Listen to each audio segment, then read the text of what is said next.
कहाँ तो तय था चौरागा हर एक घर के लिए, कहाँ तो तय था चौरागा हर एक घर के लिए, कहाँ चौराग मैसर नहीं शहर के लिए। सलाम, नमस्ते, सत श्री अकाल। मैं हूं आपके साथ हर्षिता मिश्रा और आप देख रहे हैं टाइम्स मेल। हमारे देश में चिकन, मटन, पाया नहारी खाने वाले शुद्ध शाकाहारी लोगों की आबादी दिनों दिन बढ़ती ही जा रही है। गोश्त के बहुत से फायदे हैं, पर गोश्त खाने वालों के लिए कुछ शर्त भी है। महज स्वाद के लिए भले ही दबा दबा कर बिरयानी खा लिया जाए, भले ही चाप, नल्ली, कीमा को पेट में ठूस लिया जाए, भले जाड़े के मौसम में पाए नहारी की डिमांड बढ़ जाए, पर गोश्त खाने वालों के लिए सबसे पहली शर्त है शारीरिक मेहनत, मतलब वर्कआउट, जो कि ना के बराबर है। जब से महामारी का दौर आया, तब से चिकन, मटन से ज्यादा बड़े के गोश्त की डिमांड तेज हो गई। प्रोटीन और ताकत का सबसे बड़ा सोर्स बड़े का गोश्त ही है। पहले इसे मुसलमानों की पसंद कहा जाता था, पर 5 सालों के दौरान बड़े के गोश्त की डिमांड इस हद तक बढ़ चुकी है। आज बड़े का गोश्त चिकन से भी महंगा हो चुका है। हमारे देश में कदम कदम पर खान पान, रहन सहन, बोली भाषा और कल्चर बदल जाया करता है। इलाका बदलने के साथ ही वहाँ के खान पान का तरीका भी बदल जाता है। उनके पहनावे और बोलचाल में बदलाव नजर आएगा, और यही हमारे देश की खासियत है। इसे ही अनेकता में एकता कहा जाता है, पर गोश्त ही दिलों को जोड़ने का सबसे आसान जरिया है। और सबसे खास तो बड़े का गोश्त ही होता है, जिसे बीफ भी कहते हैं। खासकर उत्तर भारत में बीफ का मतलब भैंस का गोश्त होता है। इसे प्यार से बड़े साहब भी कहा जाता है, और आम बोलचाल की भाषा में बड़े का गोश्त कहा जाता है। पर यही बड़े का गोश्त अब इंसानी आबादी के लिए जहर बन चुका है। कल तक यही गोश्त लोगों की खुराक का सबसे बड़ा जरिया हुआ करता था, पर यही बड़े का गोश्त स्लो पॉइजन बन चुका है। एक खास किस्म का ड्रग इंसानों को भी बीमार कर रहा है, जिसे गाय और भैंस को दिया जाता है। ये वही ड्रग है जिसे डाइक्लोफेनेक कहा जाता है। इस दवा की वजह से गिद्धों की पूरी नस्ल ही तबाह हो चुकी है। भारत में अब गिद्ध और चील न के बराबर ही देखने को मिलते हैं, वरना किसी जमाने में गिद्ध और चील हर जगह मिल जाया करते थे। पर इनके खात्मे के पीछे की सबसे बड़ी वजह ही डाइक्लोफेनेक है। बड़े ही गोश्त के शौकीन बहुत से लोगों ने इसका तोड़ खोज निकाला है। वो बड़े जानवर का गोश्त खाने से परहेज करते हैं और कम उम्र के जानवर का गोश्त लेते हैं, क्योंकि उम्र बढ़ने के साथ साथ उसके बीमार होने के चांस भी बढ़ने लगते हैं। हालांकि सरकारी स्तर पर भैंसे का गोश्त ही बेचा जाता है, पर भारत के अलग अलग इलाकों में उन जानवरों का गोश्त भी बिक रहा है जिनको डाइक्लोफेनेक इंजेक्शन या टैबलेट दिया जाता है। अगर भारत में गिद्धों के खात्मे की दास्तान पर गौर किया जाए, तो साल 1990 के आसपास 5 करोड़ की आबादी वाले गिद्धों की तादाद के खत्म होने के पीछे की असल वजह यही डाइक्लोफेनेक दवा है, जिसकी वजह से गिद्धों की आबादी 5 करोड़ से 0 पर आ गई। डाइक्लोफेनेक मवेशियों के लिए एक सस्ती गैर स्टेरॉयडल दर्द निवारक दवा है, जो गिद्धों के लिए घातक है, क्योंकि जानवरों के मरने के बाद उनकी लाश को यही गिद्ध खाते हैं, जिसकी वजह से गिद्धों की जिंदगी कम हो जाती है। इन गिद्धों की मौत होने लगती है, लेकिन जब ज़बीहा होने के बाद इंसान इस गोश्त को खाते हैं तो भयंकर बीमारी से सामना करना पड़ता है। अक्सर दिल की बीमारी का खतरा बढ़ जाता है। हाई ब्लड प्रेशर की बीमारी भी अक्सर बड़े के गोश्त खाने वालों में आम हो चुकी है। गोश्त खाने वाले वर्कआउट भी नहीं करते, जिस्मानी मेहनत भी कम लोग ही करते हैं, जिसकी वजह से बवासीर और गैस के मरीजों की तादाद भी बढ़ती जा रही है। बीबीसी ने इस दवा और गिद्धों पे होने वाले खतरनाक असर का जिक्र भी किया है, और बाकायदा लिखा है कि गिद्धों के विलुप्त होने से 5 लाख लोगों की मौत कैसे हुई। इस खबर में 1990 के दौर का जिक्र करते हुए बताया गया है कि जो भी पक्षी इस दवा से इलाज किए गए पशुओं के शवों को खाते थे, वे किडनी फेलियर की वजह से मर जाते थे।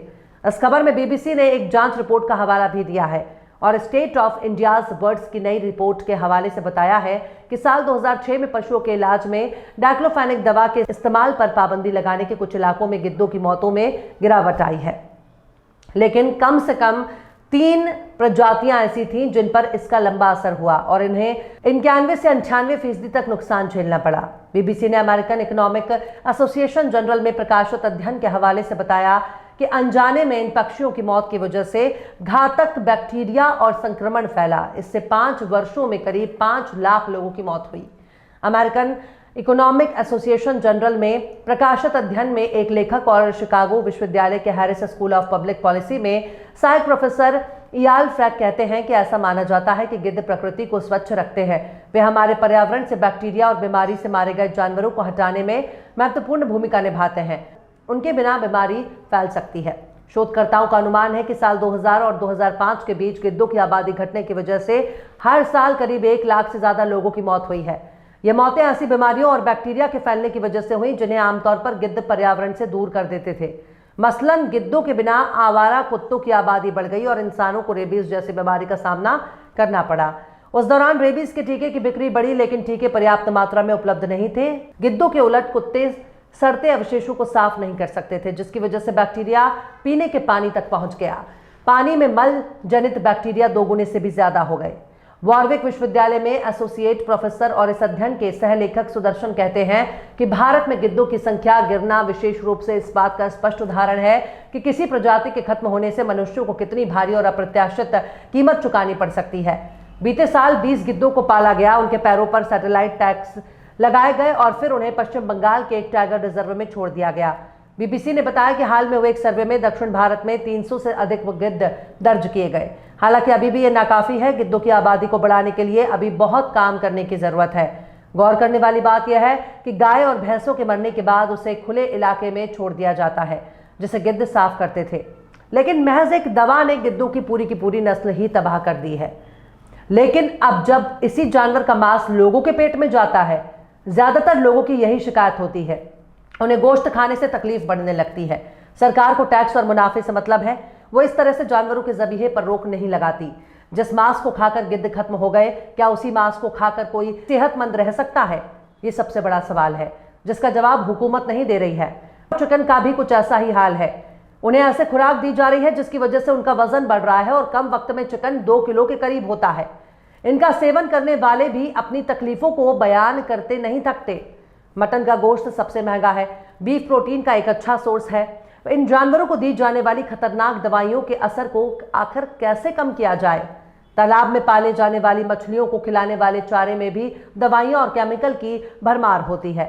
चलो ये तो गोश्त की बात है, लेकिन क्या जो साग सब्जी हमारी और आपकी थाली में मौजूद है, क्या उसकी शुद्धता की गारंटी सरकार दे सकती है? जिस तरह से कीट और रसायन खेतों में इस्तेमाल हो रहे हैं, क्या उसका इंसानों के शरीर पर कोई असर नहीं पड़ता? शाकाहारी लोगों में भी वही बीमारियां बढ़ रही हैं। अगर कोई बीमारी नहीं है तो कम से कम डायबिटीज यानी शुगर का मरीज हर घर में मौजूद है, वरना गिद्धों की तरह इंसान भी मरते रहेंगे। बेतहाशा केमिकल और रसायन ने इंसान को इतना बीमार कर दिया है कि शाकाहार में बीमारियां ही बीमारियां नजर आ रही हैं।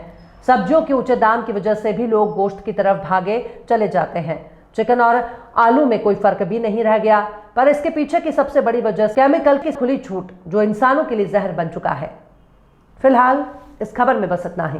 इस खबर को आप हमारे साथी शम्स तबरेज की कलम से सुन रहे थे। आपको कैसा लगा कमेंट बॉक्स में जरूर बताइए। वीडियो पसंद आए तो लाइक करें और बेबाक निष्पक्ष स्वतंत्र पत्रकारिता को सपोर्ट करने के लिए आप हमारे चैनल टाइम्स मेल को जरूर से सब्सक्राइब करें और हाँ, बेल आइकन की घंटी वाली बटन भी आप जरूर से दबा दें, ताकि आपको हमारे आने वाले नए वीडियो की नोटिफिकेशन फौरन ही मिल जाए। फिर मिलते हैं किसी और वीडियो में एक नई खबर के साथ। हर्षिता मिश्रा को दीजिए इजाजत। जय हिंद। अगर अभी तक आपने हमारे चैनल टाइम्स मेल को सब्सक्राइब नहीं किया है तो जल्दी से सब्सक्राइब कर दें और बेल आइकन भी प्रेस कर दें।